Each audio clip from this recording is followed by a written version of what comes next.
There are temptations that do not arrive like enemies. They arrive like comfort.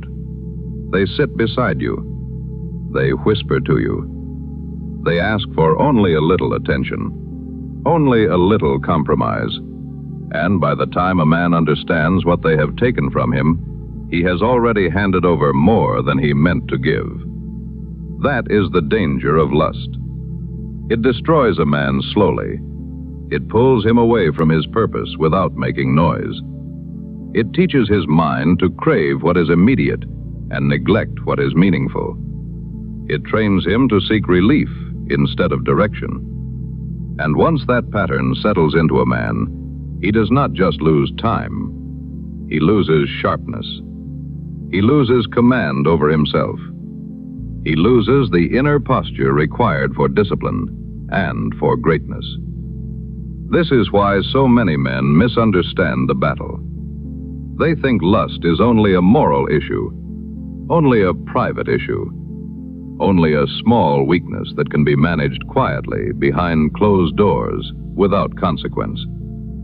But a man's private compromises do not stay private for long.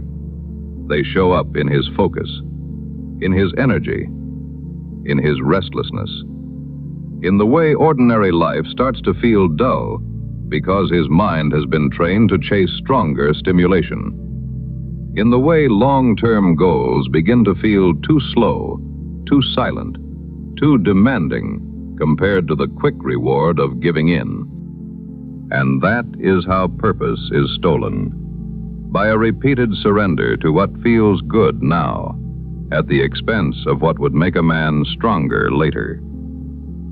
That is why lust is not harmless. It does not merely take a moment from you. It bends your appetite toward the immediate.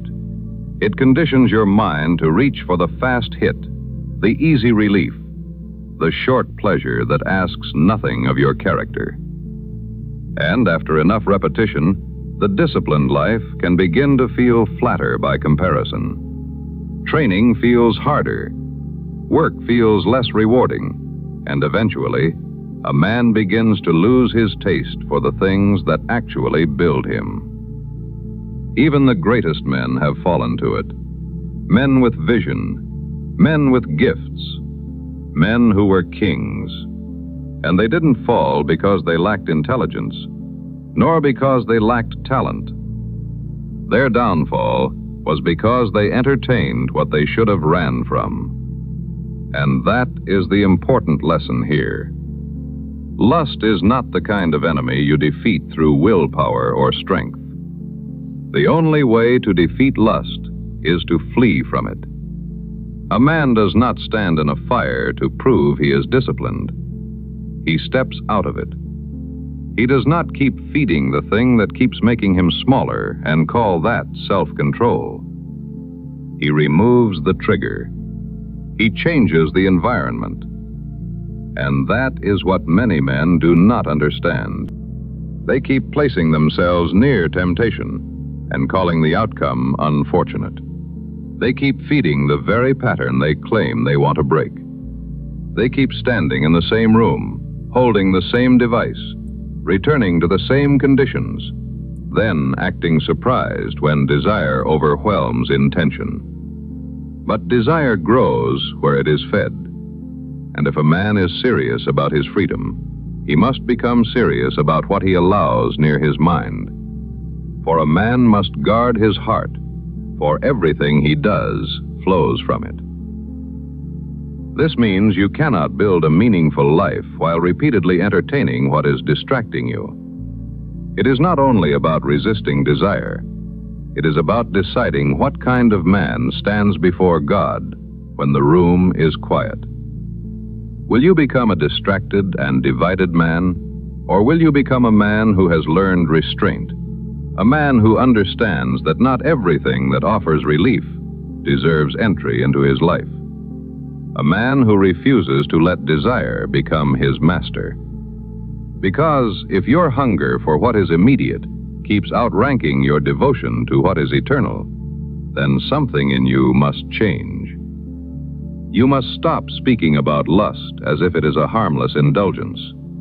You must stop pretending it is disconnected from your lack of focus and your shrinking discipline. Because a man is shaped by what he repeatedly returns to. And if he keeps returning to temptation, then temptation begins to shape him. This is why fleeing is not cowardice. It is a decision that your purpose matters more than your appetite, that your relationship with God matters more than your need for immediate relief. And that kind of decision changes a man. Because, and perhaps most importantly, lust weakens your relationship with God. The more a man gives himself to lust, the more he begins to avoid the very place where God is heard. It does not only tempt the body, it clouds the spirit. It makes a man less honest in private and less clean in conscience. Lust makes a man hide. And anything that makes a man hide from God is not a small weakness. It is a spiritual fracture. Because God calls a man upward, but lust pulls him downward. God calls a man into clarity, while lust clouds his judgment. It creates a distance that can feel heavy, not because God has moved away, but because lust makes a man run from the presence that could restore him. That is why this battle is deeper than desire. It is about whether a man will protect his relationship with God or keep feeding the thing that slowly drives distance between them. A man who prioritizes God over lust will find life much easier. His attention becomes more focused. His mind becomes less chaotic. Work becomes more meaningful. He begins to feel like himself again, but not the weaker self he was protecting before. Now it's the stronger self that was buried beneath indulgence. So, the path forward is clear, even if it is not easy. Do not negotiate with what is trying to own you. Do not romanticize the thing that has been draining you. Do not keep asking whether you can manage it better while refusing to leave it behind. Just leave it. Flee from it. Walk out. Put it down. Move away before the mind begins its excuses. And when you do this, the chains of lust begin to weaken. This is the moment a man values his purpose more than his appetite. And once he sees it clearly, he moves differently. He guards his eyes. He guards his environment. He understands that some men lose battles. Others lose futures. He has decided he will not lose either. So let this truth settle. Lust is not simply asking you for pleasure. It is asking you to trade away the very clarity you need to become who you were meant to be. It is asking for your focus, your discipline, your peace, your relationship with God. And that price is too high. So choose your purpose.